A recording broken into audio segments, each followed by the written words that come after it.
Welcome the health hunter himself to the show, Dr. Cass Ingram, as we are talking about the benefits of wild oregano oil. Doctor, it's great to have you on the show. It's just a pleasure to be back, yes. Well, I understand that with wild oregano oil, you are the doctor that basically made this a nationwide, if not a worldwide, popular herb. That's for sure. Even when I went to the original source, for example, the mountains of Turkey in the Middle East, they said to me, why are you talking about oregano oil? We hardly ever use it, even though it's from our area and it's historical. We use it for cuts and abrasions and the occasional cold. So everybody that knows anything about oregano oil now started with me, and especially with the book, The Cure is in the Cupboard. And so I thought, since I'm writing a new book on the wild oregano, we should talk about it. And that includes the FDA, which has done some research thanks to our work. That includes the USDA, which has patented a biofilm with oregano based for food poisoning prevention. And that includes the plethora of research, the thousands of articles. All of it started when I started discussing the power of oil of oregano for your health. Right, exactly. So is this the wild oregano that you talk about? Is there a particular form of wild oregano? Because there are multiple species. There is an issue. The wild oregano I'm talking about is from the genetic source. So this is going to be from the mountains of the deep Mediterranean, where it exists natively, where the gene pool of the plant originated. And that wild oregano has a certain profile of, say, carvacrol between 60 and 77%, something to that effect, where there's a certain chemistry that you can do a gas chromatography on that wild oregano from that region, and it always scores real nice. That's an edible oregano. One could use it daily. You can look at the profile. Because if it's from other areas, we found that the profile was not edible and was not ideal.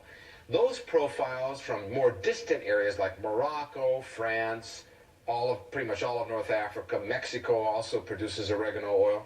The profile is not edible, not daily use, because usually it has too high of a thymol level.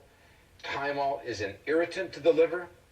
In oregano, it's mainly carvacrol plus terpenes, different things, but the oregano is non-irritating. So the one that we're talking about today, the wild oregano oil that is in your book, and I noticed that the title says 101 uses. Yeah, I know. So let's go through some of these uses for wild oregano. So what from your research and studies have you seen on how to use this medicinally?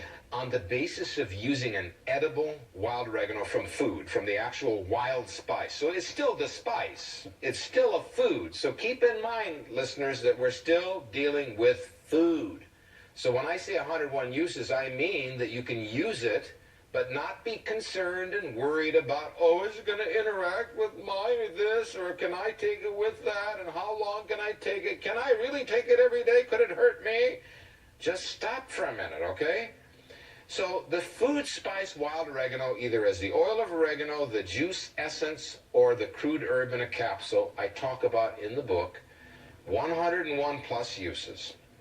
And so, yes, it's extremely good for the respiratory system. It's the best. It's the king of all respiratory herbs. You cannot compare it to anything. I don't care what you're taking. If you're taking echinacea, elderberry, and golden seal, if you're taking, something for bronchial, it doesn't matter. It cannot compare to the wild oregano oil. It's a hammer.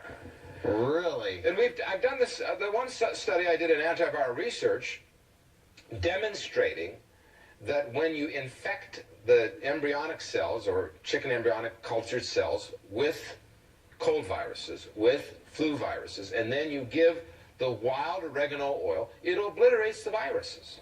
They're toast in 20 minutes. If you keep a little bit of the oil of oregano in the culture medium, the virus can't regrow.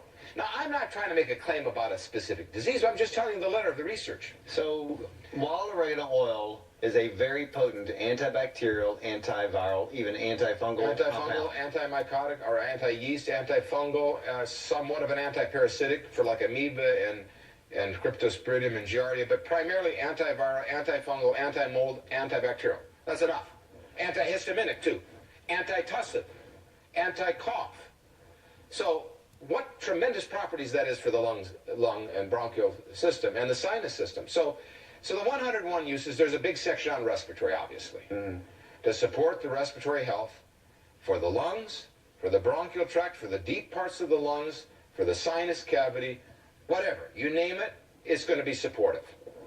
And it's mucolytic, meaning it helps break up the mucus. And the couple of good forms are the oil and the aromatic essence or juice.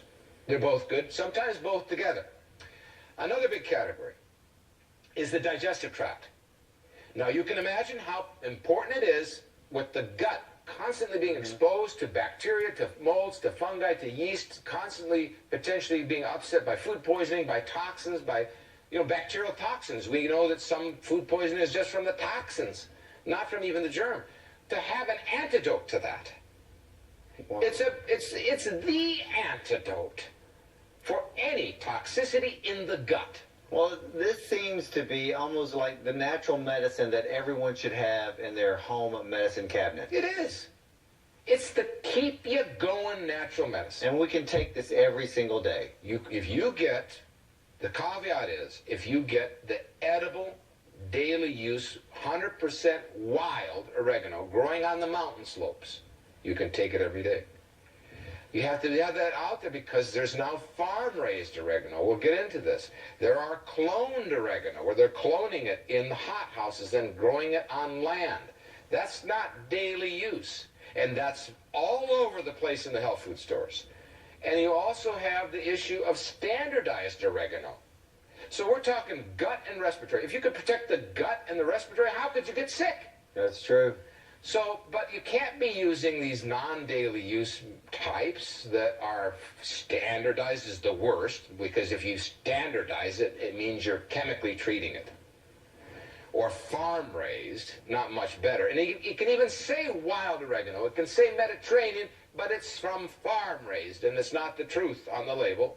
Or it's cloned, or it's standardized. Well, no, you don't want standard. Is there a standardized carrot? Every carrot's different.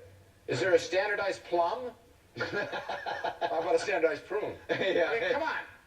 Everything's different in nature. So if you analyze the oregano oil, the true wild one, it comes in with about 25 to 33 active ingredients, and every time the ingredients are different in percentage. You can't standardize it. Well, see, that was my next question. How many components are found in wild oregano compared to those that are trying to standardize the herb where they may only have one or two components? I did the gas chromatographies. 30 gas chromatographies on brands in the marketplace. I'm going to publish this at some point. I've published it online. You can see some of it online on my YouTube.